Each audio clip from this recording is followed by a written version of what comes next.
Բարև ձեզ։ Շատ հաճելի։ Կա վերահսկողություն, որ դպրոցներին տրամադրված միջոցները արդյունավետ են օգտագործվում։ Դա մեր ամենօրյա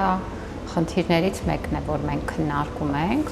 ու դրա համար մենք շատ կարևորում ենք թվային հարթակները։ Երևի գիտեք, որ կա կրթության կառավարման տեղեկատվական համակարգ։ Իրականում այստեղ թվայնացման լուրջ հարց կա, որպեսզի թափանցիկ ու հաշվետվողական լինի, եւ մենք դա անում ենք։ Այնպես է, որ խնդիրներ լինում են իհարկե, որովհետեւ համակարգը շատ մեծ է, չի կարող ամեն ինչ լավ լինել այդպիսի մեծ համակարգերում, բայց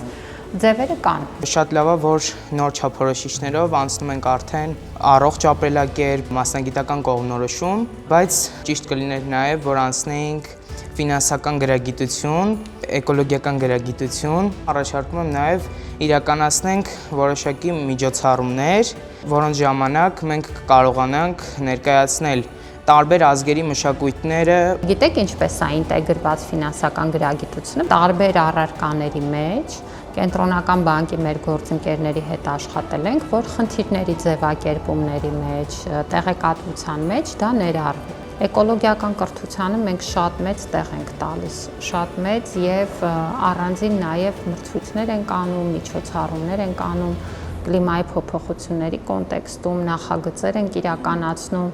բայց ինձ շատ հետաքրքրեց այդ ձեր առաջարկած միջոցառումը, որ տարբեր ազգերի պարեր, մշակույթ ներկայացվի,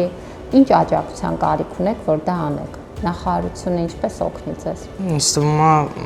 զուտ ֆինանսական երևի։ Այդ էլ արդեն դպրոցը պիտի էլի որոշի։ Նկատի ունեք հագուստները եւ տարազները, այդ կարելի է աջակցել կազմակերպել։ Եթե դուք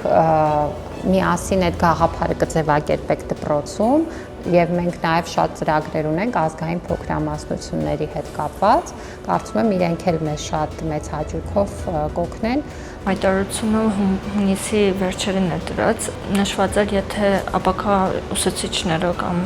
առնչություն ունեցողները կարող են աշխատանքի համար դիմել։ Կա այդպիսի հնարավորություն։ Ամառային ճամբարների ժամանակ է այդ աշխատանքը հնարավոր։ Եթե դուք ուզում եք հենց մասնագիտական աշխատանք, օրենքը տալիս է հնարավորություն վերջին կուրսում, վերջին կիսամյակում, եթե կա ուսուցչական թափուր տեղ, որը չի լրացվում, գյուղական դպրոցում, դուք կարող եք այդտեղ աշխատել։